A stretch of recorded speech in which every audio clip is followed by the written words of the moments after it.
pemberitaan firman Tuhan. Tema kita pada hari ini adalah orang Kristen yang tahan uji. Ya, mari kita akan bersama-sama melihat dari Lukas pasalnya yang ketiga dan Lukas pasalnya yang keempat. Ya, meskipun tentunya kita tidak akan membaca keseluruhan ayat. Ya, saya ingin mengajak kita bersama-sama melihat Lukas pasal yang ketiga ayat 21, 22. Ya, kemudian ayat 23 dan 39, kemudian pasal keempat ayatnya yang pertama dan ayatnya yang kedua. Ya, jadi Lukas pasal ketiga, ya Lukas pasal yang keempat, sudah perhatikan nanti ayat-ayat apa yang saya sebutkan. Ya, mari kita akan memulai dengan Lukas pasal ketiga ayat yang ke-21. Lukas pasal ketiga ayat yang ke-21, demikianlah firman Tuhan. Ketika seluruh orang banyak itu telah dibaptis dan ketika Yesus juga dibaptis dan sedang berdoa, terbukalah langit dan turunlah Roh Kudus dalam rupa burung merpati ke atasnya dan terdengarlah suara dari langit. Engkaulah anakku yang kukasihi, kepadamulah aku berkenan. 23, ketika Yesus memulai pekerjaannya, ia berumur kira-kira 30 tahun dan menurut anggapan orang, ia adalah anak Yusuf, anak Eli, anak Matat, anak Lewi, anak Malki, anak Yanai, anak Yusuf. Ya, kita lompat ke ayat 39 ya. Anak Enos, anak Set, anak Adam, anak Allah. Pasal keempat ayat yang pertama. Yesus yang penuh dengan Roh Kudus kembali ke sungai Yordan lalu dibawa oleh Roh Kudus ke padang gurun. Di situ ia dicobai 40 hari lamanya. Di situ ia tinggal 40 hari lamanya dan dicobai iblis. Selama di situ ia tidak makan apa-apa dan sesudah itu ia menjadi lapar. Lalu berkatalah iblis kepadanya, jikalau engkau anak Allah, suruhlah batu ini menjadi roti. Jikalau engkau anak Allah, suruhlah batu ini menjadi roti. Biar Alkitab kita boleh tetap terbuka, nanti kita akan melihatnya kembali ya. Mari kita sekali lagi masuk di dalam doa. Dalam kerajaan surga, bersyukur dan berterima kasih ya Tuhan untuk segala anugerah yang Tuhan boleh berikan kepada setiap kami, untuk keselamatan yang Tuhan berikan kepada kami, untuk identitas yang Tuhan boleh berikan kepada kami, untuk perjanjian yang juga Tuhan sudah ikat kepada setiap kami. Biarlah ya Tuhan melalui pemberitaan firman Tuhan sebentar ini, kami boleh mengerti sungguh-sungguh ya Tuhan, apa yang Tuhan kehendaki, bagaimana kami harus berespon sebagai anak-anak perjanjian ya Tuhan, sebagai anak-anak Allah. Pakai hamba-Mu dalam segala keterbatasannya, ya nyatakanlah kebenaran Tuhan kiranya atas setiap kami. Di dalam nama Yesus kami berdoa dan kami bersyukur. Amin. Nah, setelah saya percaya tidak ada di antara kita ya yang asing dengan cerita Yesus dicobai. Dan saya juga percaya sebagian besar kita juga tahu bahwa cerita Yesus dicobai itu tidak hanya muncul di dalam Injil Lukas. Ya, cerita Yesus dicobai itu juga muncul di dalam Injil Matius, cerita Yesus dicobai itu juga muncul di dalam Injil Markus. Dan saya juga percaya ya sebagian kita meskipun mungkin tidak sebanyak tadi yang pertama gitu ya. Juga tahu bahwa meskipun cerita baptisan, cerita pencobaan ini muncul di Matius, Markus, Lukas. Tapi masing-masing mempunyai perbedaan. Jadi dalam Injil Markus kita hanya diberitahu bahwa bagaimana Yesus dicobai dan bagaimana dia menang. Tanpa ada detil pencobaannya. Begitu ya. Ya di dalam Injil Markus tidak diberitahukan pencobaan pertama itu apa, kedua itu apa, ketiga itu apa. Ya tetapi ya itu diberitahukan apa masing-masing pencobaan Yesus diberitahukan di dalam Injil Matius dan Lukas. Ya, Matius dan Lukas itu mencatat pencobaan apa saja yang Yesus itu alami. Dan mungkin sebagian dari kita, meskipun mungkin sebagian yang lebih kecil lagi gitu ya, mungkin juga sudah sadar ya, meskipun Matius dan Lukas masing-masing mencatat Yesus dicobai 3 kali, apa saja itu gitu ya, tetapi diberikan di dalam urut-urutan yang berbeda. Ya, sehingga Yesus dicobai 3 kali ya, yang dicatat yang pertama adalah dia dicobai untuk mengubah batu menjadi roti. Ya, yang kedua pencobaannya apa? Percobaan yang kedua itu apa? Apa? Boleh lebih keras? Dibawa ke hubungan bait suci suruh lompat atau disuruh menyembah? Lompat, begitu ya. Yang ketiga itu baru disuruh menyembah. Betul ya? Nah ini kalau yang keempat ini kalau sudah bisa jawab pertanyaan yang keempat ini bagus ya. Itu yang muncul di Matius atau yang muncul di Lukas? Hah? Wah, bisa jawab ya gitu ya. Ya, itu yang muncul di Matius ya. Dan ini salah satu bukti ya bahwa memang di dalam sejarah gereja Matius jauh lebih terkenal daripada Lukas sih. Ya, sehingga khotbah di bukit kita juga lebih ke arah Matius, doa Bapa kami kita juga lebih ke versi Injil Matius begitu ya. Dan menarik ya, tadi pada waktu saya tanya kepada saudara, jawabannya kompak ya. Yang pertama itu Yesus diminta untuk mengubah batu menjadi roti. Yang kedua itu diminta untuk lompat dari bumbungan bait suci begitu ya. Kalau engkau anak Allah lompat, malaikat akan menantang engkau. Yang ketiga, dia diminta untuk menyembah dan segala kerajaan ini akan kuberikan kepadamu. Dan saudara hari ini perlu menyadari itu adalah catatan versi daripada Injil Matius. Ya, sementara kalau saudara membaca Injil Lukas, ya pencobaan pertamanya sama, pencobaan keduanya itu adalah Yesus diminta menyembah. Pencobaan ketiganya itu Yesus dibawa ke atas bait suci, diminta untuk melompat. Ya beda ini. Ya, sehingga sekarang pertanyaan yang terakhir ya, jadi yang betul yang mana? Hah? Yang betul yang mana ini? Ya, jadi kalau Matius itu 1, 2, 3, ya Lukas 1, 3, 2, atau Lukas 1, 2, 3, Matius 1, 3, 2 gitu ya. Berarti kemungkinannya apa? Kemungkinannya apa? Matius benar, Lukas salah. Ya, atau yang kedua, Lukas benar, Matius salah. Atau yang ketiga, apa? Matius dan Lukas sama-sama? Hah? Sama-sama salah? Oh, akhirnya enggak ya, Jemaat GRI ya. Enggak Pak, Matius dan Lukas itu sama-sama benar. Oke, haleluya, puji Tuhan. Kok bisa? Itu ya pertanyaannya ya. Kok bisa? Ya yang 1, 1, 2, 3 ya. Yang 1, 1, 3, 2. Ya kok bisa dua-duanya itu sama-sama benar? Ya kan kemungkinan 3 tadi kan. 1 benar, A benar, B salah. B benar, A salah. Ya atau yang ketiga A dan B sama-sama salah ini jangan-jangan ini. Jangan-jangan 3, 2, 1 gitu ya. Ya kok bisa dua-duanya itu sama-sama benar. Saya nggak tahu ya siapa di antara saudara yang pada waktu membaca dan saudara membaca dengan seksama dan saudara menemukan apa yang tadi saya katakan begitu ya. Bukan hari ini baru pertama kali tahu ya bahwa ada perbedaan antara Matius dan Lukas dan kemudian bertanya-tanya gitu ya. Loh kok bisa ini? Yang benar yang mana, yang salah yang mana gitu. Nah saudara jawaban yang tepat jelas ya. Dua-dua sama-sama benar. Ya dan kalau ditanya kok bisa dua-dua sama-sama benar? Ya karena baik Matius maupun Lukas itu sama-sama Injil. Ya Injil itu adalah kitab dengan genre biografi. Yang maksudnya baik Matius maupun Lukas itu bukan merupakan catatan detil atau seperti kalau sudah di pengadilan ya. Ada yang ketik begitu ya. Ya sehingga dalam pengadilan apa yang dikatakan ada yang mengetik dan ya kalau seperti di pengadilan maka setiap menit itu harus sama. Ya si A ngomong apa, setelah si A ngomong siapa yang ngomong, si B ngomong apa, setelah itu si A jawab apa, itu harus seperti yang dikatakan.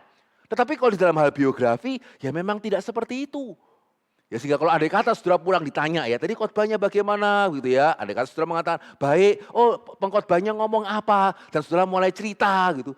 Tidak harus ya, dua orang itu menceritakan dengan menit dan detik yang sama. Ya mungkin bagi sebagian saudara, saudara paling terkesan bagian ini. Bagi yang lain saudara paling terkesan bagian itu begitu ya. Sehingga saudara pada waktu menceritakan ya tidak harus. Tidak harus persis sama, pertama ngomong apa, kedua ngomong apa, ketiga ngomong apa. Dan ketika dua orang cerita ya di dalam urutan yang berbeda ya sangat lucu kalau saudara mengatakan wah ini ada yang tidak setia ini ya. Begitu ya. Kenapa yang satu kok ngomong ini dulu baru ini. Kenapa yang kedua kemudian terbalik. Loh ya kan kamu tanya. Ya kan kamu tanya tadi hamba Tuhan yang ngomong apa gitu ya. Bukan memberikan catatan pandangan mata, laporan dari menit ke menit. Kan tidak, bukan reportase olahraga atau sepak bola. Nah ini pentingnya ya, genre-nya itu apa? Jenisnya itu apa? Ya Injil adalah biografi dan memang tidak ada keharusan, ya karena ini biografi ya, tidak ada keharusan untuk menceritakan setiap hal itu dengan urut-urutan yang persis sama. Ya sehingga pada waktu saudara menemukan perbedaan urutan di dalam Injil gitu ya. Di dalam sinoptik kok Yesus itu memporak-porandakan bait suci di bagian akhir ya. Di dalam Injil Yohanes, ya Yesus kok memporak-porandakan bait suci di awal ya. Yang betul yang mana begitu. Saudara, itu pertanyaan yang kurang tepat ya. Kalau tanya yang betul yang mana, ya karena seperti tadi, yang betul yang mana nih? Si A mengatakan Pak Hendri ngomong ini dan ini. Si C kok mengatakan ini dulu baru ini begitu ya. Itu bukan pertanyaan yang tepat. Ya yang kita harus tanyakan adalah kenapa? Ya bukan mana yang benar, mana yang salah ya. Tapi kenapa? Ya kenapa kok Matius mengurut-urutkannya sedemikian? Ya kenapa kok Lukas memberikan urut-urutan yang berbeda? Ini pertanyaan yang penting ya. Karena baik Matius, Markus, Lukas dan Yohanes, mereka sekali lagi menuliskan biografi bukan sekedar penyampaian informasi. Ya, bukan sekedar penyampaian informasi. Sehingga pada waktu Matius, Markus dan Lukas ya memilih dari cerita yang ada, ya menyusun Injil, ya setiap penulis ya mempunyai tujuan yang tidak persis sama. Ya, tidak persis sama. Ini keindahan daripada Injil. Ya, karena Kristus itu begitu besar sehingga tidak ada satu kitab itu bisa menceritakan dia dengan cukup. Ya, sehingga di dalam hikmat bijaksana Tuhan, Tuhan mewahyukan kepada 4 orang penulis yang masing-masing melihat dari sisi yang berbeda, yang mau mengajarkan kebenaran yang tidak bertentangan, tetapi juga tidak persis sama, tetapi saling melengkapi satu dengan yang lain. Ya, sehingga saudara dalam hal ini ya nanti kita akan berfokus kepada Injil Lukas ya. Sehingga singkat saja ya di dalam Injil Matius. Ya, di dalam Injil Matius yang mau ditekankan itu apa? Ya, Injil Matius dibuka dengan apa? Inilah Yesus ya, anak Abraham, anak Daud. Ya, dialah Mesias yang dijanjikan itu. Ya, ya Yusuf ya ketika mau menceraikan Maria, malaikat mengatakan ini cerita hanya muncul di Matius. Jangan cari malaikat ketemu Yusuf di Injil Lukas, tidak ada. Di dalam Injil Lukas itu malaikat ketemu Maria.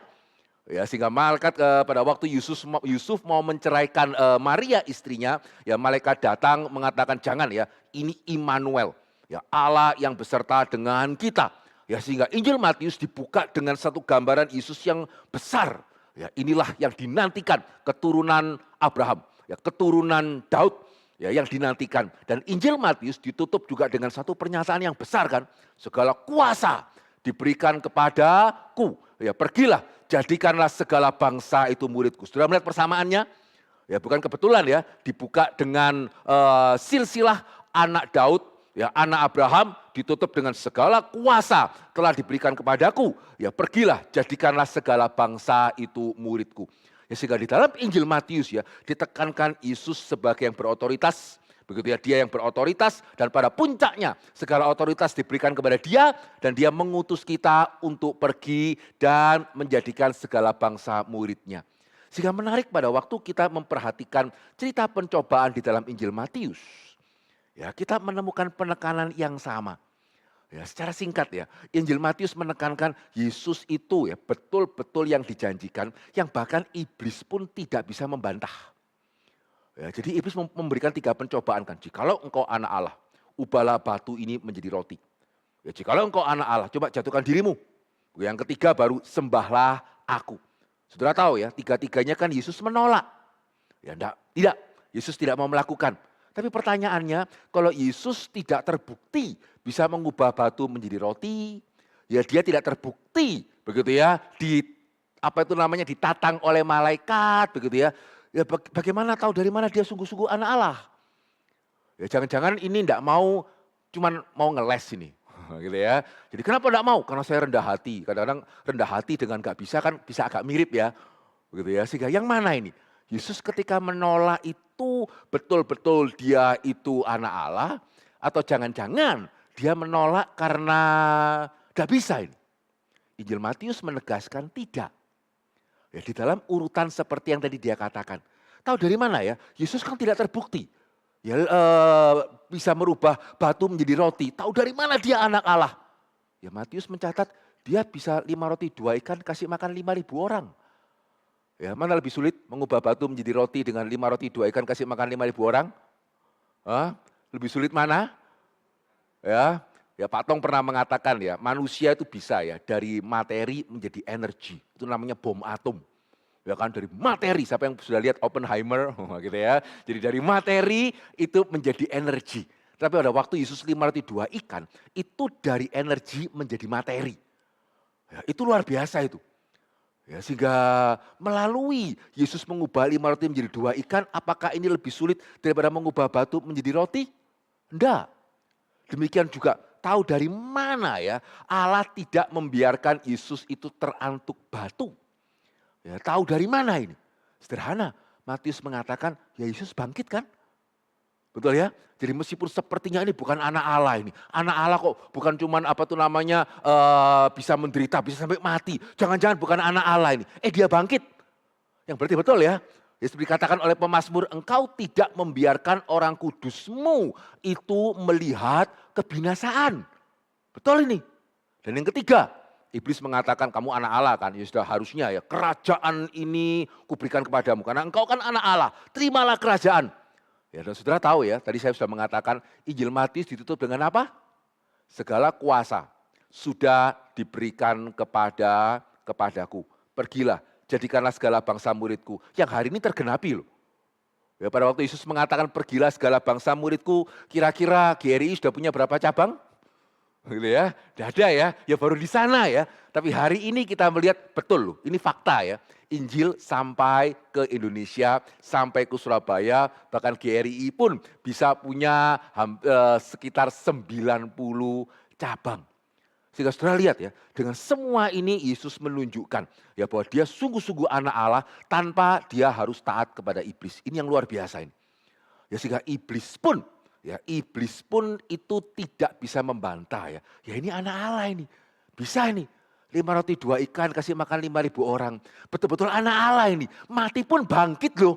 Begitu ya, Allah tidak mengizinkan orang kudusnya itu jatuh kepada kebinasaan atau ditelan oleh kebinasaan. Dan yang ketiga, betul loh, segala kuasa telah diberikan kepada dia. Salah satu buktinya adalah GRI Andika gitu ya. Di mana kita bersama-sama beribadah pada hari ini. Ya, sehingga kalau ada hari ini ada di antara saudara yang masih meragukan ya. Apa ya, betul enggak sih Yesus anak Allah? Jangan-jangan kata pendeta. Saudara, iblis pun tidak bisa membantah loh. Ya, kriterianya itu ada ya. Iman Kristen itu bukan iman yang pokoknya kamu mesti percaya. Enggak loh. Ya, bagaimana dari sekitar 100 orang dan betul-betul itu menyebar. Ya, dan menyebar sampai kepada hari ini. Ya, itu apa itu? Kalau bukan segala kuasa sudah diberikan kepadaku. Ya, sehingga ini yang Matius mau tekankan. Ya, dia betul-betul anak Allah.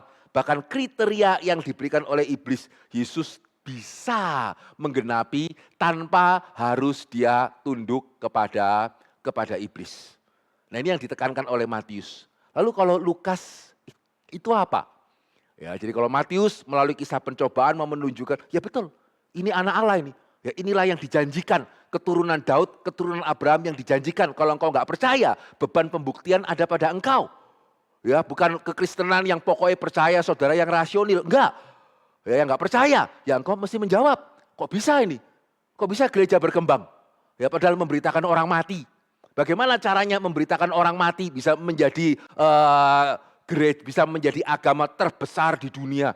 Sampai hari ini ya, jumlah orang Kristen menurut Google, ya Kristen tambah Katolik itu 50% loh. Ya, bagaimana memberitakan orang mati ya? Kok bisa 50% dari umat manusia? Ya silakan jawab. Ya, sehingga Matius menekankan sungguh-sungguh ini adalah anak Allah. Ya, sehingga bahkan iblis pun tidak bisa membantah kalau Yesus adalah anak Allah.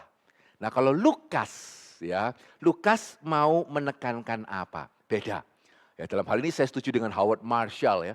Dia mengatakan Lukas di dalam kisah pencobaan itu mau menunjukkan ya bagaimana Kristus ya menjadi teladan. Ya, menjadi teladan bagi kita yang juga adalah anak Allah, bagaimana seharusnya kita menghadapi pencobaan. Nah, di sana bedanya. Ya, sehingga di dalam Injil Lukas yang mau ditekankan adalah aspek Kristus yang menjadi teladan. Kristus anak Allah, kamu juga adalah anak-anak Allah. Ya, sehingga bagaimana ketika kita melihat Kristus itu menghadapi pencobaan, di sana kita bisa belajar bagaimana menghadapi pencobaan.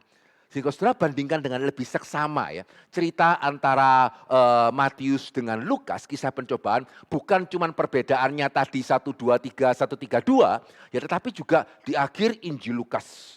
Ya bagaimana ya di akhir Injil Matius, Yesus mengusir iblis, "Enyala engkau." Ya kita harus menyembah Allah saja dan diakhiri dengan malaikat-malaikat yang melayani Yesus. Ya sementara di dalam Injil Lukas ada yang tahu akhirnya bagaimana? Ya, di dalam Injil Lukas tidak dicatat ya, Yesus mengusir malaikat, "Enyala engkau, kenapa aku disuruh menyembah engkau?" Ya karena itu kan pencobaan kedua tuh. Ya kalau iblis sudah disuruh enyah, nggak ada pencobaan ketiga ya. Ya dan perbedaan berikutnya adalah di akhir pencobaan bukan malaikat itu melayani Yesus, tetapi dikatakan apa? Iblis undur dan mencari waktu yang tepat. Nah ini juga sama ya, terus yang betul yang mana? Ya dua-dua betul. Ya, tetapi tidak harus memang tadi saya mengatakan penulis Injil harus mencatat semuanya, tidak. Ya tergantung tujuannya itu apa, saling melengkapi bukan saling bertentangan. Ya sehingga di dalam Injil Lukas mau menekankan ya seperti anak Allah kita mesti siap terhadap pencobaan. Gitu ya, jangan sedikit-sedikit berharap malaikat melayani kita. Gitu ya, bahkan mungkin dalam hidup kita juga kita jarang benar-benar mempunyai kesempatan mengusir iblis. Ya, sebaliknya kok sepertinya jadi orang Kristen kok terus under fire gitu ya. Terus berada dalam pencobaan. Ya, tidak ada yang aneh. Karena Yesus pun juga sama. Ya bahkan setelah 3 kali. Ya setelah 3 kali dicobai bukan berarti selesai ya. Menang, haleluya, beres ya. Enggak, iblis menarik diri sambil mencari waktu yang tepat. Ya coba ya kita lihat Lukas pasal yang keempat tadi. Betul ya, di ayat yang ke-13, ya Lukas 4:13, tidak ada malaikat di sana. Ya, tidak ada malaikat. Tapi yang ada itu apa? Lukas 4:13, sesudah iblis mengakhiri semua pencobaan itu. Ia mundur daripadanya dan menunggu waktu yang baik. Ya, beda ya dengan malaikat datanglah malaikat melayani Yesus, tidak ada. Ya, sehingga ini mau mengajarkan sebagai anak-anak Allah. Ya, ketika kita boleh tahan uji, bukan berarti selesai ujiannya. Ya kita mesti tetap siap. Ya sehingga saudara dalam satu pengertian ya, kalau kita mau belajar, ya bagaimana kita menjadi orang Kristen yang tahan uji. Ya bukan berarti kita nggak bisa belajar dari Matius ya. Tapi kalau kita secara spesifik ya mau belajar bagaimana kita menjadi orang Kristen yang tahan uji, maka dalam satu pengertian Injil Lukas ini lebih pas. Ya meskipun pertanyaannya bedanya apa Pak? Kan 3 ujiannya sama, cuman beda urut-urutan. Oke lah kalau menunjukkan bagaimana otoritas Yesus, wah Matius ini memang lebih pas ya. Betul ya, karena dalam Injil Lukas kan gak dicatat, pergilah jadikanlah segala bangsa muridku, segala kuasa sudah diberikan kepadaku. Ya bahkan di dalam Kisah Para Rasul pun ya ketika dicatat engkau akan menjadi saksiku, itu kan nanti roh kuasa, roh kudus akan turun atas engkau. Gitu ya. Kan Matius itu yang mencatat mengenai segala kuasa diberikan kepadaku. Ya sehingga cocok sih. Kalau kita mau melihat pencobaan, ya bagaimana menyatakan Yesus itu siapa? Wah ini Matius. Tapi kalau bagaimana belajar dari pencobaan, bagaimana kita menjadi orang Kristen yang tahan uji, ya kan sama. Ya jangan mau kalau diminta mengubah batu menjadi roti gitu ya. Jangan mencobai Tuhan, ya juga jangan menyembah iblis, kan sama. Cuman beda urut-urutan. Ya kenapa kalau dari Injil Lukas itu dikatakan lebih pas ketimbang kalau dari Injil Matius. Ya nah saudara, tadi ketika saudara membaca di awal ya, ayat-ayat yang saya bacakan, ya ada nggak di antara saudara yang sempat terpikir, ini pembacaan ayatnya kok seperti ini nih? Ya karena kalau biasanya kan ya kalau kita mau khotbah mengenai Yesus dibaptis ya cukuplah Lukas 3, 21, 22. Ya kalau kita mau khotbah mengenai pencobaan di padang gurun ya cukuplah ya Lukas 4 ya 1 sampai 13. Ya kalau kita mau khotbah dari silsilah, nah ini agak sulit ini. Begitu ya, tapi ya sudahlah kalau mau khotbah dari silsilah ya 23 sampai 39 Lukas 3. Ya kenapa ya? Tadi kok ya mungkin saudara sudah bisa menebak ya, orang Kristen yang tahan uji judulnya.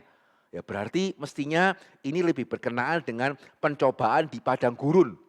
Nah kalau mau khotbah pencobaan di padang gurun, ada apa kok ditarik ke silsilah? Ya ditarik lagi itu ke peristiwa baptisan Tuhan Yesus. Nah saudara, ini sesuatu hal yang penting. Yang saya harap saudara juga boleh ingat. Begitu ya. Ya sehingga pada waktu kita membaca Injil, ya tadi saya mengatakan setiap penulis Injil itu mempunyai penekanan yang berbeda. Dan kalau kita mau menemukan penekanan apa yang mau diberikan oleh Injil, salah satu cara yang jangan lupa itu adalah ketika saudara membaca satu bagian dari Injil, jangan begitu saja dilepaskan dari bagian sebelumnya atau bagian sesudahnya. Perhatikan baik-baik ya, karena LAI itu membantu kita ya. Kasih judul ya, Lukas 21, Yesus anak Allah dibaptis. Lukas 23, silsilah Yesus. Lukas pasal keempat, pencobaan di padang gurun. Lukas 4:14, Yesus kembali ke Galilea dan seterusnya. Nah ini bagus ya, ini menolong kita. Kalau saya baca ini mesti berhenti di mana ya, dilanjutkan besok ya, begitu ya. Tetapi di sisi yang lain, ya pada waktu kita mau mempelajari Injil kadang-kadang kita kesulitan karena seringkali kita berpikir kalau LAI sudah kasih judul, nah ini berarti ya bagian ini berdiri sendiri. Tidak ada kaitannya dengan bagian yang di atas. Ya, sehingga kalau saya mau mempelajari mengenai baptisan Yesus, ya tinggal yang judulnya di mana ini. Ya kalau saya mau mengerti mengenai pencobaan, ya tinggal judulnya di mana ini. Padahal tidak. Ya padahal tidak. Satu bagian dengan bagian yang lain itu terkait. Sudah perhatikan apa kaitan antara Yesus dibaptis, silsilah Yesus, dan pencobaan di padang gurun. Apa kaitan dari tiga catatan ini? Satu yang mengaitkan itu adalah kata anak Allah. Ya, anak Allah. Ya, pada waktu Yesus dibaptis, ya terdengarlah suara dari langit mengatakan, engkaulah anakku yang kukasihi, kepadamulah aku berkenan. Anak Allah ini. Ya, yang kedua, silsilah Yesus diakhiri dengan apa? Yesus anak Enos, anak Set, anak Adam, anak Allah. Ya, pencobaan di padang gurun yang saudara sudah sering dengar ya. Bagaimana iblis mencobai? Jikalau engkau anak Allah, lakukan ini. Jikalau engkau anak Allah, lakukan itu. Lihat persamaannya. Begitu ya, lihat persamaannya ya. Jadi tiga cerita ini yang sepertinya terpisah dan seringkali kita baca secara terpisah. Ya, sehingga pada waktu kita merenungkan pencobaan Kristus kita jarang kaitkan dengan baptisan apalagi dengan silsilah begitu ya. Ternyata dimaksudkan untuk dimengerti di dalam satu kesatuan. Ya, ini berkenaan dengan anak Allah sama seperti saudara dan saya juga adalah anak-anak Allah. Dan di sini kita melihat satu keunikan dari Injil Lukas yang tidak saudara temukan di dalam Injil Matius. Bagaimana Lukas menempatkan silsilah di antara cerita baptisan dan cerita pencobaan. Kalau saudara baca Injil Matius, saudara akan menemukan setelah baptisan langsung pencobaan. Karena silsilahnya di awal. Begitu ya, silsilahnya di awal. Lukas yang menempatkan silsilah itu di antara baptisan dan pencobaan. Sehingga saudara di sini ya, kita bisa melihat satu pelajaran penting yang kita bisa pelajari dari Lukas, yang sekali lagi bukan berarti kita tidak bisa pelajari dari Matius. Tapi Lukas yang menyatakan dengan lebih jelas. Ya, sehingga mau tahan uji itu bagaimana. Ya, seringkali kan kita mesti tahu nih ya, pencobaannya itu pertama itu bagaimana. Pencobaan kedua bagaimana. Pencobaan ketiga itu bagaimana. Begitu ya, ya harus tahu kalau mau tahan uji. Tapi Lukas mengatakan sebelum saudara masuk ke ujian pertama, kedua, dan ketiga. Kalau kita mau menjadi orang Kristen yang tahan uji. Yang pertama adalah saudara harus tahu dengan jelas identitas saudara itu siapa. Ya, saudara harus tahu dengan jelas siapa saudara di hadapan Tuhan. Siapa identitas saudara dan seperti yang kita bicarakan kemarin pada waktu kita berbicara mengenai perjanjian ya. Sejauh mana saudara ingat, saudara sadar, saudara sudah membuat perjanjian dengan Tuhan. Sehingga saudara mempunyai identitas yang baru, yang tidak sama dengan orang-orang yang di luar Kristus. Ini merupakan dasar yang pertama kalau saudara tidak mau dicobai atau tidak mau jatuh ke dalam pencobaan yang mempertanyakan betulkah engkau itu anak Allah atau bukan. Nah ini yang seringkali kita kurang sadari. Sehingga bagaimana kita untuk kita tidak mudah jatuh kepada pencobaan iblis, yang engkau harus tahu dulu. Kalau engkau sendiri tidak sadar bahwa engkau itu anak Allah, ya bagaimana bisa tidak jatuh ya. Ketika iblis mengatakan, jikalau engkau anak Allah, jangan-jangan kita berpikir, saya anak Allah ya. Begitu ya, betul saya anak Allah ya. Ya itu tinggal namanya, tinggal tidak usah jatuhkan ya. Mungkin tinggal disentuh sedikit, ya sudah jatuh itu. Ya, dikasih pencobaan sedikit, Tuhan katanya saya anak Allah, kenapa saya mengalami ini? Tuhan katanya engkau mengasihi saya, kenapa engkau mengalami? Ya sudah, tidak perlu ditawarkan seluruh dunia lah ya. Ya tinggal disenggol sedikit, ya katanya kamu anak Allah, kok mengalami ini gitu ya. Bahkan kadang-kadang ada loh, seorang anak sekolah minggu yang tanya, Tuhan tuh kalau baik, kenapa saya punya binatang peliharaan kok mati? Gitu ya. Ya saya punya, dia memelihara, saya lupa waktu itu ikan atau burung atau apa gitu ya. Terus ikannya mati, burungnya mati gitu ya. Itu pun sudah bertanya loh, betul enggak sih Allah itu baik? Betulkah Allah itu mengasihi saya? Tidak perlu tunggu lapar. Ya, sehingga saudara ini satu hal yang penting yang kemarin sebenarnya kita bahas dengan lebih panjang lebar ya. You have to know engkau itu identitasnya apa. Dan lihat ya, bagaimana supaya kita tahu identitas kita itu apa. Lihat betapa pentingnya yang namanya sakramen. Dimulai dengan baptisan. Ingat yang kemarin antara perjanjian dengan janji itu tidak sama. Ya, perjanjian itu lebih formal. Ya, perjanjian itu ada saksi-saksinya. Ya, perjanjian itu ada dokumentasinya. Sementara kalau janji ya, saya janji ya, jangan lupa ya, oke, itu janji. Tapi kalau perjanjian itu sifatnya lebih formal, ada saksi mata, ada dokumentasi.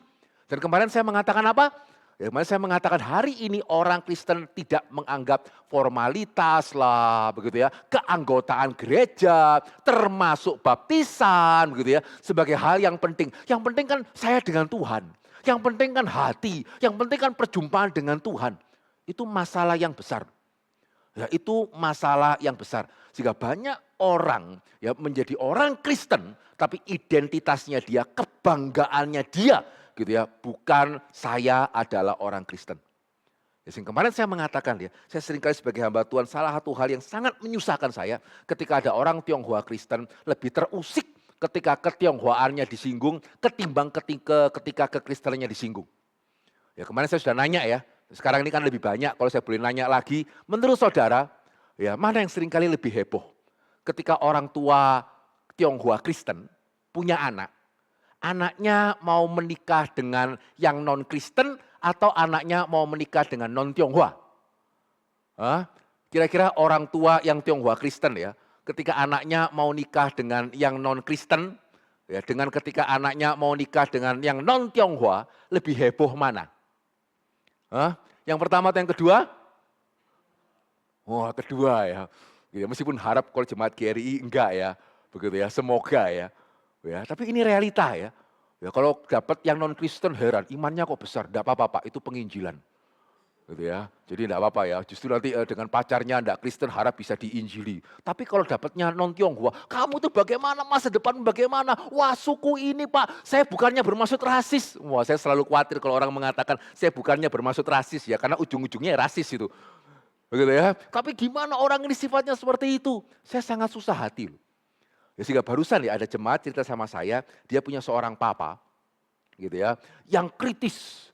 Sehingga pada waktu papa ini dengar hamba-hamba Tuhan karismatik mengatakan apa, dia tidak bisa percaya, apa itu ngomong seperti itu. Terus saya ngomong kan, wah ini kalau kritis-kritis gini, kalau dengar Pak Tong cocok nih. Gitu ya, sehingga pernah didengarkan khotbahnya Pak Tong enggak? Terus dia ngomong, oh iya, pertamanya seneng. Dengar filsafat Tiongkok gitu ya, yang Pak Tong yang ada ya, apa kasetnya kan, filsafat Tionghoa gitu. Wah, dia seneng. Tapi kalau sudah mungkin pernah mendengar Pak Tong berkhotbah ya, kan memang dia sering sekali mengkritik pemerintah China. Sehingga dia sangat tidak suka. Ini apa ini? Ya, kenapa kok Pak Tong terus mengkritik pemerintah China ini? Ya, sehingga gak mau dengar Pak Tong. Ya, sehingga saudara, ini sesuatu hal yang mestinya kalau saudara kenal Pak Tong juga tahu sih. Pada waktu Pak Tong mengkritik pemerintah Cina begitu ya, bukan berarti dia anti Cina. Ya, saya barusan keluar sama dia, kita ngobrol-ngobrol ya. Terus dia mengatakan begitu ya, "Oh, ini sekarang ya Tiongkok ini ya mobil listrik ya sekarang sudah melampaui Amerika ini." Wah, saya kaget ya. Pak Tong kok ya ngerti mobil listrik. Begitu ya, dan ngerti lagi di China itu sekarang melampaui Amerika. Loh padahal saya waktu itu pikir, apa iya ya? Siapa di sini yang enggak tahu Tesla? Ini enggak angkat tangan, ini jujur atau rendah hati atau apa?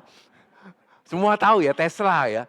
Itu kan mobil listrik ya yang besar ya, mestinya kalau kita ya akan mengejutkan lah ya kalau kita enggak tahu yang namanya Tesla. Tapi saya permisi tanya, ada yang tahu BYD? Hah? Ada yang tahu? Cuman satu ya, yang lain nggak tahu ya. Bukan karena rendah hati ya, begitu ya. Nggak tahu BYD ya. Nah saudara, setelah saya ngomong sama Pak Tong gitu ya, pulang saya waktu lihat YouTube, saya baru tahu ya, BYD. Ya itu kepanjangan dari Build Your Dream. Ya, itu adalah mobil listrik Cina, ya mobil listrik Cina yang kalau saya boleh memprediksikan ya, kalau sekarang saya tanya siapa tahu BYD, cuma 2-3 orang tadi acungkan tangan. Saya kalau boleh memprediksikan andai kata 6 bulan lagi atau tahun depan misalnya saudara ditanya, siapa yang tahu BYD? Saya kok yakin sebagian besar saudara akan tahu. Loh, kok bisa memprediksi begitu Pak? Ya karena ini BYD itu tahun lalu adalah mobil listrik, pabrikan mobil listrik yang mengalahkan jumlah penjualannya, mengalahkan Tesla. Gitu ya. Jadi penjualan mobil listrik nomor 1 tahun lalu, per tahun lalu itu bukan Tesla ya, itu adalah BYD. Dulunya pabrik baterai, kemudian jadi pabrik mobil ya, cocok juga sih ya. Begitu ya, jadi dari pabrik baterai menjadi sekarang produsen mobil listrik terbesar di dunia gitu ya. Dan per tahun ini ya mulai masuk ke Indonesia 3 model langsung.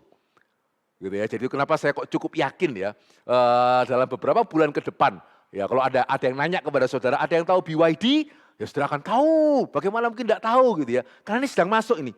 Dan begitu masuk tiga produk sekaligus, dan saya bukan promosi mobil listrik, mobil saya juga bukan mobil listrik ya. Tapi ya memang bagus sih. Gitu ya, nomor 1 dan memang itu bagus. Ya sehingga saudara, Pak Tong tahu ya. Ya kalau saya pernah ngomong sama dia, jelas. Ya dia tetap ada kebanggaan orang Tionghoa. Tapi Tionghoa mana ini? Ya sehingga tetap di dalam kebanggaannya dia sebagai orang Tionghoa. Gitu ya, ketika pemerintah China itu salah, ya dia kritik. Begitu ya, yang menjadi masalah bukan ini orang China kok berani mengkritik orang China begitu ya. Pertanyaannya orang China-nya benar atau salah? Begitu ya, pemerintah China-nya benar atau salah? Ya karena kita bukan cuma sekedar orang Tionghoa, orang Indonesia, kita itu adalah anak-anak Allah. Ya sehingga yang bagi saya tadi saya mengatakan yang sangat menyusahkan hati saya ya, ketika orang Tionghoa Kristen itu ketika kekristenannya Yesusnya disinggung begitu ya, ya sudahlah Tuhan kan maha kasih. Tetapi kalau pemerintah Cinanya disinggung, waduh enggak terimanya. Ya sehingga kemarin saya mengatakan di seminar ya, apa yang pemerintah Tiongkok kasih kepada kamu yang Tuhan tidak kasih itu loh. Ya kenapa kalau pemerintah Tiongkok itu disinggung, kok begitu enggak terima ya, kekristenan enggak maju, kenapa engkau enggak terima? Ya apa yang pemerintah Tiongkok kasih kepada kamu yang Tuhan tidak kasih kepada kamu? Tapi hari ini kalau saya boleh mengatakan banyak loh. Banyak loh. Ya sehingga menarik ketika saya tanya di sini pun jawaban saudara sama ya. Mana yang lebih heboh ini? Kalau orang Tionghoa Kristen punya anak itu dapatnya enggak Kristen atau dapatnya enggak Tionghoa. Sama loh jawabannya loh. Ini gimana nih? Berarti tidak menyadari identitas kita itu siapa. Ya sehingga pada waktu saya merenungkan bagian ini ya. Lukas mencatat mengenai baptisan Kristus. Itu sah. Ketika saudara dibaptis itu secara sah. Ya di hadapan Tuhan dan di hadapan manusia, di hadapan saksi mata yang jelas, saudara itu sah, dinyatakan sebagai anak-anak Allah. Ini meter.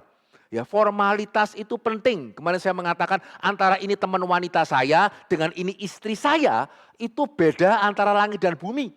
Dan apa yang membuat dari teman wanita menjadi istri? Bukan karena kita punya anak sama-sama loh. Ya, punya anak sama-sama tidak menjadikan seorang teman wanita sebagai istri saya.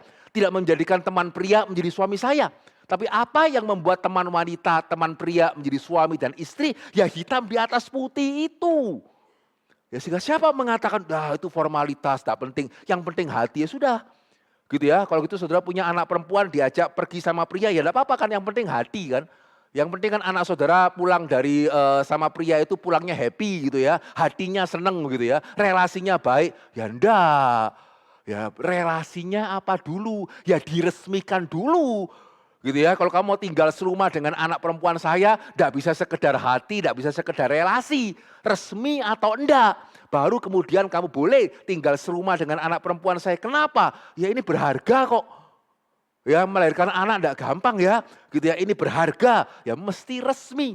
Kenapa kalau kekristenan kok enggak penting baptisan, yang penting hati gitu ya. Itu formalitas. Saudara kita merendahkan Tuhan secara tanpa sadar ya. Banyak gereja itu merendahkan Tuhan.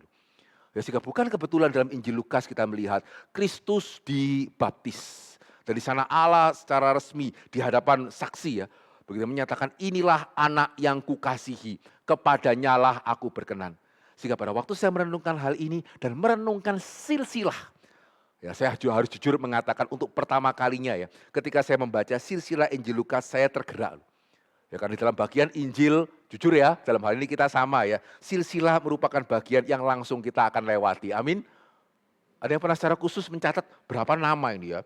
Berapa nama ini ya? Dalam silsilah Lukas berapa nama? Enggak ya.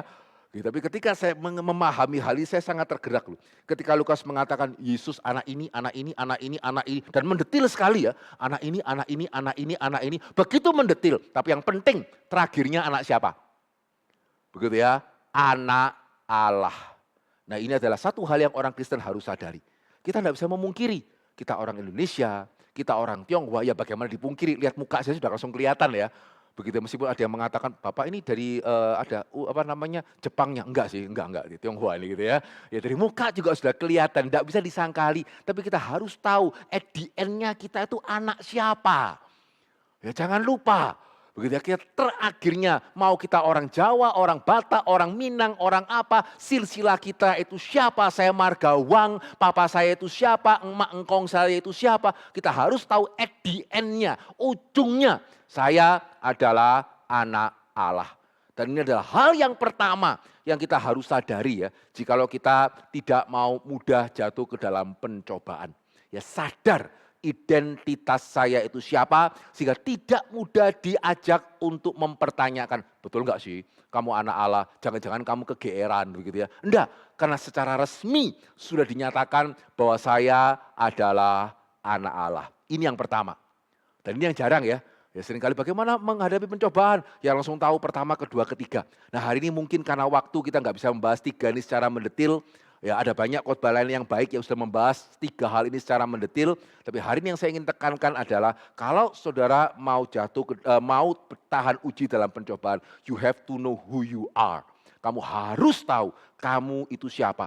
Ya kamu secara resmi sudah menjadi anak-anak Allah di hadapan Tuhan dan di hadapan jemaatnya. Sehingga orang Kristen mesti menghargai perjanjian yang kita buat di hadapan Tuhan. Jangan kemudian sekedar ya hamba Tuhan bertanya apakah engkau bersedia? Bersedia, setelah itu lupa. Akhirnya membuat kita sendiri tidak mempunyai suatu dignitas. Gampang jatuh ke dalam pencobaan. Ya sehingga bagaimana tahan uji terhadap pencobaan? Yang pertama adalah you have to know who you are. Kamu harus, orang Jawa mengatakan eling. Gitu ya, kamu mesti eling. Kamu itu siapa?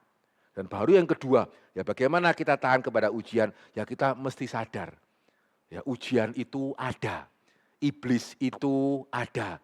Dan iblis bisa mencobai kita di dalam berbagai-bagai situasi. Ya, sehingga secara umum pada waktu kita berbicara mengenai pencobaan di dalam Injil Lukas ya, kita melihat situasi apa yang iblis tidak bisa mencobai. Bisa loh, situasi lapar, begitu ya, iblis bisa menjanjikan satu hal yang bisa langsung membereskan semua masalah kita. Bisa. Ya bahkan ketika tidak ada masalah, apakah berarti kalau ketika tidak ada masalah, iblis kehilangan akal untuk mencobai kita? Ya hanya ketika kita lapar, dalam kondisi yang susah, baru iblis bisa menawarkan, ambil jalan pintas dong. Ya pernah ada yang bertanya enggak ya, kenapa ya kok Yesus itu tidak mengikuti anjuran iblis ya untuk 5 roti untuk batu itu menjadi roti. Kan dia bisa kan? Salahnya di mana ini? Ya, salahnya di mana ini? Ya sehingga Yesus tidak mau menuruti apa yang iblis katakan, ya mengubah batu menjadi roti. Apakah sekedar salahnya karena yang ngomong iblis?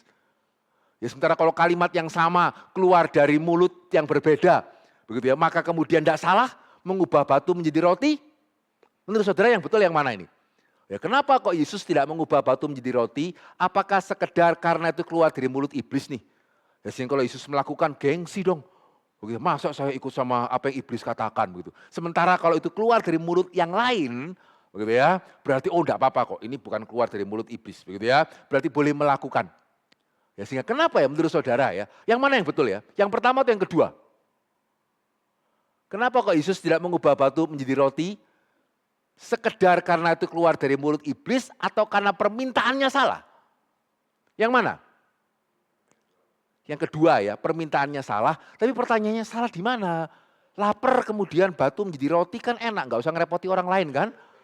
Begitu ya? Kan kuasa-kuasa sendiri, kan nggak ada yang dirugikan juga. Siapa yang dirugikan coba? Ya, siapa yang dirugikan kalau Yesus mengubah batu menjadi roti? Apakah wah jumlah batu berkurang Pak? Rugi dong? Enggak ya. Gitu ya. Sehingga siapa yang dirugikan ya? Kalau Yesus mengubah batu menjadi roti? Enggak ada ya. Begitu ya. Terus salahnya di mana? Apa? Salahnya di mana? Salah yang sangat mendasar ya. Itu berarti Yesus itu sungguh-sungguh niat menjadi manusia atau tidak? Gitu ya. Betulkah dia itu sungguh-sungguh menjadi manusia? Karena ketika Yesus memakai kuasanya untuk mengubah batu menjadi roti begitu ya. Wah berarti jangan-jangan dia di atas kayu salib juga memakai kuasanya ini. Sehingga sebetulnya nggak terlalu sakit. Ya, jangan-jangan pada waktu dia pikul kayu salib juga dia memakai kuasanya ini. Cuman biar seru aja dia pura-pura jatuh gitu ya. Sehingga Simeon mesti mengangkat. Jangan-jangan dia pakai kuasanya ini. Sehingga meskipun kelihatannya darah bercucuran begitu ya. Dia memakai kuasanya ini jangan-jangan ini ya. Ya sehingga sebetulnya dia tidak merasa apa-apa gitu. Jangan-jangan dia memakai kuasanya ini menggulingkan batu sendiri gitu. Saudara, Alkitab mengatakan ketika Yesus menjadi manusia dia mengosongkan diri. Ya sehingga dia tidak pernah memakai kuasanya untuk memuluskan jalannya. Ya sehingga ketika harus untuk memuliakan Tuhan. Di dalam bagian di dalam pelayanan. Orang 5.000 lapar. Dia bisa loh 5 roti 2 ikan. Begitu ya menjadi makan 5.000 orang. Tapi kalau untuk dirinya sendiri. Loh ya enggak. Begitu ya dia tidak memakai kuasanya untuk mempermudah. Itu kita bersyukur ya. Salib bukan sandiwara. Ya, bukan Yesus pura-pura sakit padahal memakai kuasanya gitu ya. Kan gak ada dirugikan gitu kalau dia pura-pura sakit. Ya semua kita rugi ya, berarti keselamatan benar atau tidak itu namanya itu. Ya lihat ya, iblis itu pandainya di sana itu. Ya sehingga pencobaan pertama itu menunjukkan you have to be very careful. Ya kok saudara ya, ketika saudara di dalam kesulitan, saudara mesti jangan cuma ingat kesulitan. Saudara juga mesti ingat bahaya iman. Ini yang gak gampang ya. Bagaimana mempunyai kepekaan ketika dalam kondisi sulit. Bagaimana saudara peka ini godaan yang bakal muncul itu apa. Ya, ini saya dalam kondisi sulit. Kira-kira saya digodai untuk menyangkal Tuhan itu apa ini. Nah yang celaka ya, hari ini orang Kristen ketika dalam kondisi sulit. Bukan cuma sekedar gak nanya ya. Kira-kira iman saya akan digoncang apa. Begitu ya. Bukan cuma gak nanya ya. Malah seringkali balas nanya. Buat apa saya mesti beriman. Wah celaka ini. Betul ya? Semoga di sini tidak. Ya, ketika dalam kesulitan, bukannya peka ya, saya dalam kesulitan nih. Saya baru dipecat ini. Atau saya dalam kesulitan ini, mengalami mara bahaya apa ini. Tidak lama lagi pasti iman saya dicobai. Ada nggak di antara kita ya, yang ketika dalam kesulitan mempunyai kepekaan ya. Ini saya dalam kesulitan, tidak lama lagi godaan akan datang. Atau malah Tuhan sudah tidak melepaskan aku, begitu ada godaan tak ambil begitu ya supaya 50-50. Oh, gitu ya. Engkau merugikan saya merugikan engkau gitu. Yang mana ya? Nah, saudara ini penting. Pencobaan yang pertama itu menunjukkan ketika engkau dalam kesulitan, engkau harus ingat. Bukan cuma wah saya dipecat ya, bagaimana nanti keluarga saya, bagaimana nanti sekolah anak-anak saya, bagaimana cicilan rumah saya. Ya bukan cuma itu yang anak Allah harus pikirkan karena engkau anak Allah. Gitu ya, kalau anak manusia wajar. Di dalam kesulitan sudah nggak mikir lagi yang lain, tinggal bagaimana cicilan rumah, bagaimana cicilan mobil, bagaimana nanti tetangga melihat saya dipecat. Ya kalau engkau anak dunia wajar engkau hanya berpikir seperti itu. Tapi engkau anak Allah ketika di dalam kesulitan masih bisa mikir enggak ya, ini mau godaan apa ini? Kira-kira iman saya mau diguncang di mana ini? Ya kira-kira saya mau ditawari apa ini? Kira-kira jalan keluarnya itu apa? Karena iblis sangat bisa loh. Ya iblis sangat tahu. Begitu ya, kesulitan kita itu apa dan sepertinya dia sangat baik. Ya sepertinya dia sangat baik menawarkan jalan pintas. Yang kalau saudara ambil betul-betul menyelesaikan masalah. Ya dan yang bahaya dari jalan pintas itu adalah yang pertama sesuai dengan kebutuhan. Yang kedua, saudara bisa melakukan. Yang ketiga, menjanjikan penyelesaian. Itu namanya jalan pintas. Begitu ya. Kalau saya pas kesulitan ekonomi, ya kemudian ditawari jalan-jalan itu tidak cocok itu, tidak sesuai dengan kebutuhan. Ya demikian juga kalau saya kesulitan ekonomi, ya terus ada yang mengajak, ayo kita sama-sama yuk Kita kerjasama yuk supaya kesulitan ekonomi, karena kita sama-sama kesulitan ekonomi ya. Kita kerjasama yuk untuk menghilangkan, bagaimana caranya? Kita ngerampok bank yuk. Mau nggak? Ya enggak mau ya, karena meskipun itu sesuai dengan kebutuhan, risikonya besar ya. Tapi sudahlah, tahu sama tahu lah. Ya, kamu enggak usah laporkan saya juga enggak laporkan kamu. Gitu ya, sama ya, kalau nyontek, tahu sama tahu lah. Ya toh gurunya juga enggak rugi gitu. Ya kalau kita sama-sama lulus, ya kamu enggak usah laporkan, saya enggak usah ngelaporkan kamu. Wah ini menggoda ini. Menggoda ya. Kenapa? Karena sesuai kebutuhan dan kita bisa. Gitu ya, almost tanpa resiko. Amin kan? Anak yang nyontek sama enggak nyontek lebih banyak yang ketahuan apa yang enggak? Hah? Saya zaman kita, zaman anak kita sama ya. Ya termasuk orang yang korupsi. Lebih banyak yang pakai jaket kuning oranye atau enggak? Begitu ya, sama ya. Ya sehingga bisa dan langsung penyelesaian masalah beres ini. Nah ini hati-hati ya. Ya sehingga harap ingat baik-baik engkau anak Allah. Ketika engkau dalam kesulitan, jangan hanya memikirkan dunia ini bagaimana dengan saya, cicilan ini, cicilan itu bagaimana. Engkau anak Allah, ketika dalam kesulitan kau mesti menyadari ya, saya hubungan dengan Tuhan itu bagaimana. Identitas saya itu seperti apa. Ini yang pertama. Ini yang Yesus sadar sekali gitu ya. Saya anak Allah, saya datang ke dunia ini untuk apa. Begitu ya, sehingga tidak bisa sedikit-sedikit saya memakai kuasa kealahan demi supaya saya itu enak. Karena saya anak Allah, bukan cuma sekedar anak dunia yang hidup dari roti saja. Itu yang pertama. Sehingga di dalam kesulitan ingat engkau anak Allah, di dalam kemakmuran ingat engkau anak Allah. Nah ini yang kedua. Gitu ya, pencobaan kedua dari Injil Lukas bukan cuma roti. Oke lah, ditawari roti tidak mempan begitu ya. Yang kedua yang ditawarkan adalah segala kemuliaan. Ya, segala kemuliaan itu akan kuberikan kepadamu. Sehingga menarik ya, kalau saudara perbandingkan antara Matius dengan Lukas. Matius di dalam Injil Matius, Injil menawarkan kerajaan. Di dalam Injil Lukas, ya iblis menawarkan kemuliaan. Ya mana yang lebih relevan bagi orang Kristen hari ini ya? Sudah ditawari kerajaan, ya emang kerajaan apa? Begitu ya. Tapi kalau ditawari kemuliaan, wah ini menggoda ini. Ya, tidak perlu kondisi lapar untuk tergoda dengan kemuliaan. Kondisi kenyang juga masih bisa tergoda dengan kemuliaan. Amin. Enggak ya, wah puji Tuhan jemaat GRI ya. Gitu ya. Sehingga saudara, mana yang bahaya? Cinta akan uang atau punya uang? Mana yang bahaya? Cinta akan uang atau punya uang? Wah, dua-dua. Amin. Atau cinta akan uang jelas bahaya Pak, punya uang bahagia gitu ya. Nah, saudara, cinta akan uang jelas ya, Alkitab mengatakan kan, akar segala kejahatan adalah cinta akan uang. Tapi jangan lupa ya, Alkitab yang sama juga mengatakan kan, hati-hati ya, ketika uangmu bertambah banyak, ya ketika uangmu bertambah banyak, jangan hatimu berpaut kepadanya. Ya sehingga bukan cuma ketika kita lapar, dalam masalah, hati-hati ini. Jalan pintas apa yang akan ditawarkan kepada saya. Tapi bahkan ketika kondisi saudara baik, ya ketika saudara makmur dan saudara mendapatkan suatu tawaran. Hati-hati ya, term and conditionnya apa ini. Ya karena kalau tidak ya, kita bisa gelap mata gitu ya. Kemudian yang bagian iblis mengatakan, engkau harus menyembah aku gitu ya. Kita nggak dengar ya, yang kita dengar cuman, oh segala harta akan kuberikan kepadamu. Gelap mata ini. Ya sehingga coba ya, kalau misalnya ya, saudara bertemu dengan satu orang, ini ada satu orang nih ya sedang mencari pasangan hidup. Ketemu satu orang yang Kristen, begitu ya, yang cinta Tuhan, terus yang cocok. Mesti bagaimana? Gitu ya, mesti bagaimana? Ya jadi satu orang cari pasangan, gitu ya, ketemu nih satu orang ya, yang Kristen, cinta Tuhan, reform lagi gitu ya. Waktu pelayanan bareng cocok. Mesti bagaimana? Mesti bagaimana? Haleluya, sikat gitu. Mesti bagaimana?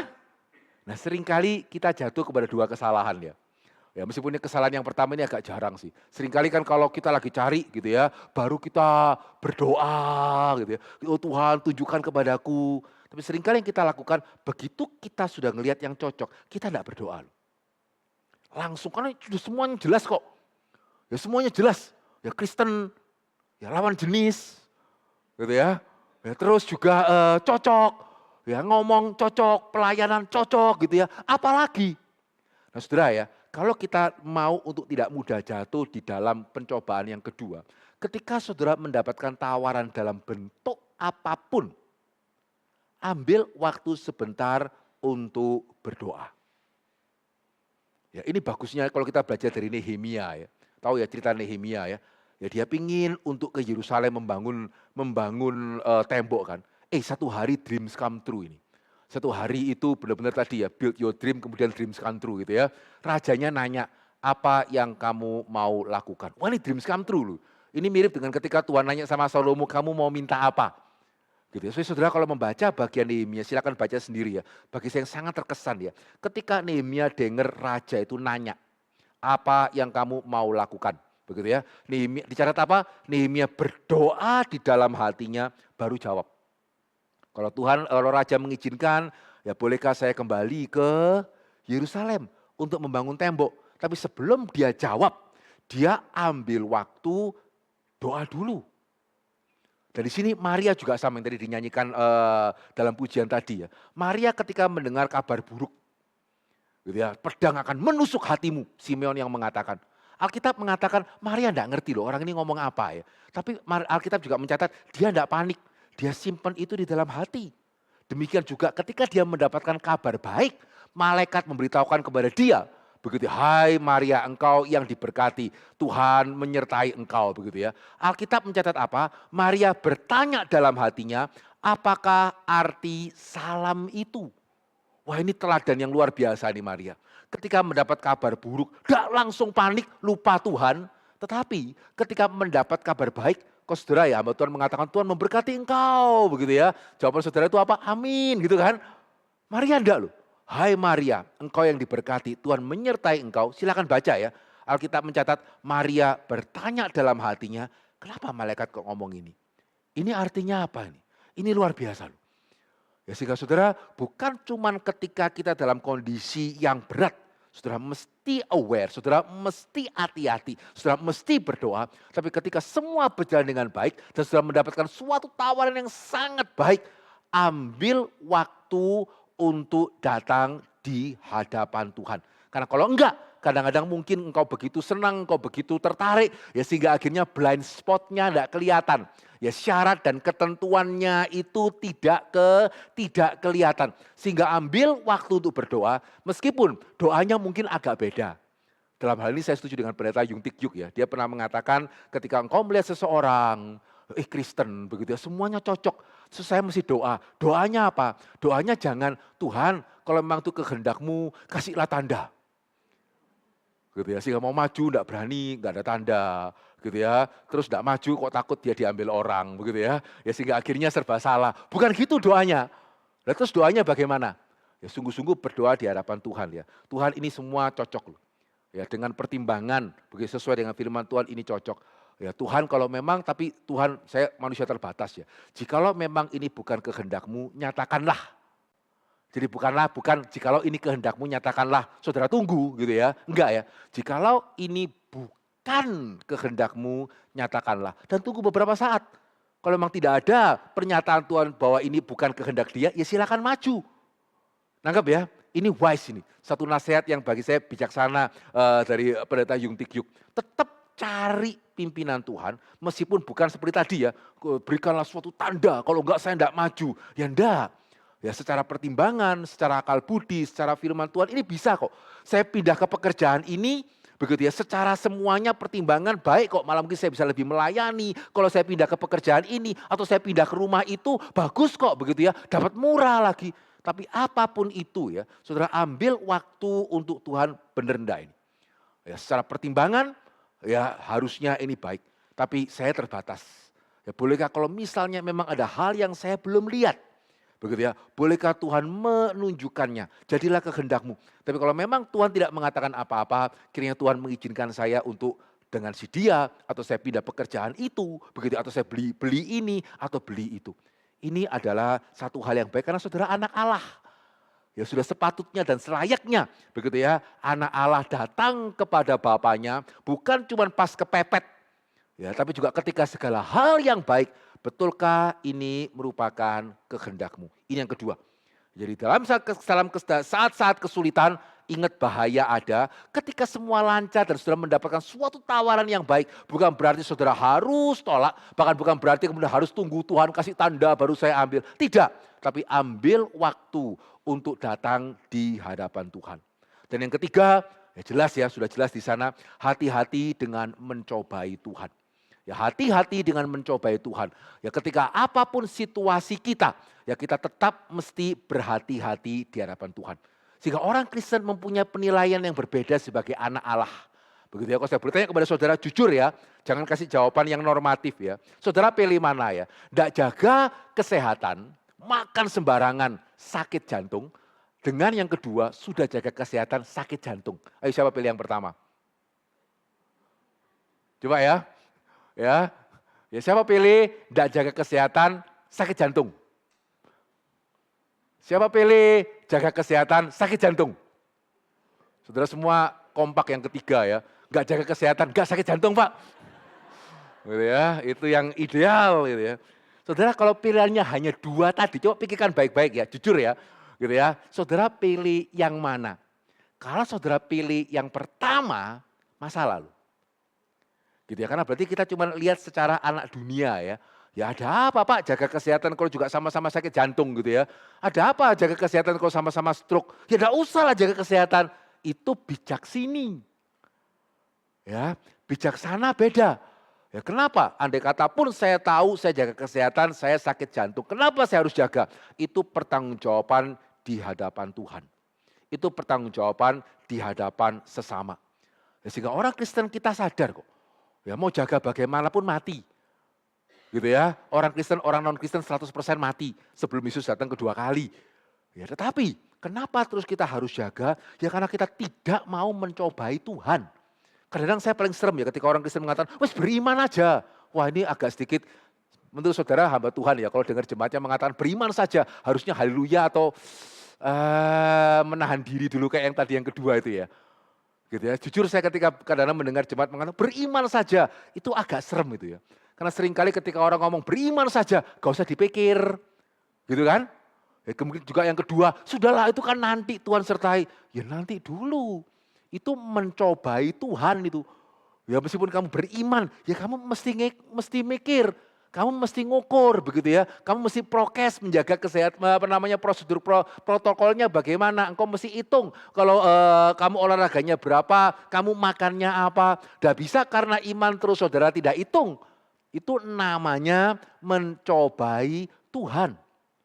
Ya sehingga sebagai anak Allah kita mempunyai keyakinan pada waktu kita itu kondisi sulit. Kita mempunyai keyakinan dalam kondisi yang baik bukan berarti kita tidak berhati-hati. Ya, bukan berarti kita boleh menjatuhkan diri gitu ya. Saya anak Allah kok. Kan saya berdoa sebelum saya makan begitu ya. Tidak loh. Ya justru karena kita anak Allah. Justru berarti kita sadar apapun yang kita lakukan itu membawa nama Allah, ya be very careful. Ya sehingga bagi orang Kristen, pilih mana? Saya enggak jaga kesehatan, saya sakit. Saya jaga kesehatan juga sakit. Ya kita harus yang kedua. Kenapa? Ya karena kita bukan cuma sekedar urusan dunia. Kita berkenaan dengan Tuhan. Ya, sehingga tiga hal ini yang kita harus perhatikan.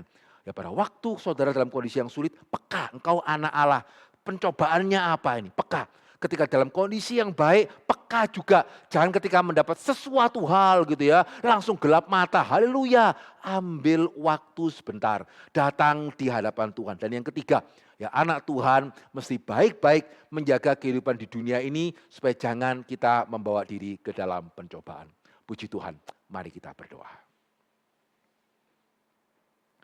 Bapa di dalam kerajaan surga, bersyukur dan berterima kasih ya Tuhan untuk apa yang boleh kami renungkan bersama-sama pada pagi hari ini. Ampunilah kami ya Tuhan. Kalau seringkali kami tidak ingin jatuh ke dalam pencobaan, tapi kami juga kurang menghargai siapa kami di hadapan Tuhan. Ajar kami menghargai baptisan kami. Ajar kami menghargai ya Tuhan perjanjian yang kami buat dengan Tuhan. Ajar kami menyadari identitas kami ya Tuhan. Kami bukan cuma sekedar orang Tionghoa, kami bukan cuma sekedar orang Jawa, kami bukan cuma sekedar orang Indonesia. Kami adalah anak-anak Tuhan dan itu sudah dinyatakan secara sah. Ya di dalam baptisan yang kami sudah jalani ya Tuhan. Ya Tuhan tolong kami supaya kami boleh terus mengingat siapa kami. Sehingga baik kami dalam kondisi yang sulit maupun kami di dalam kondisi yang makmur, maupun kami di dalam kondisi yang sehari-hari. Biarlah kami jangan mencobai Tuhan, dan biarlah kami jangan lupa siapa kami di hadapan Tuhan. Terima kasih ya Tuhan, suara manusia sudah berlalu. Kiranya Roh Kudus Tuhan yang boleh terus menguatkan kami, mengingatkan kami. Sehingga apapun kondisi kami tetap ingat siapa kami di hadapan Tuhan. Di dalam nama Yesus kami berdoa dan kami bersyukur. Amin.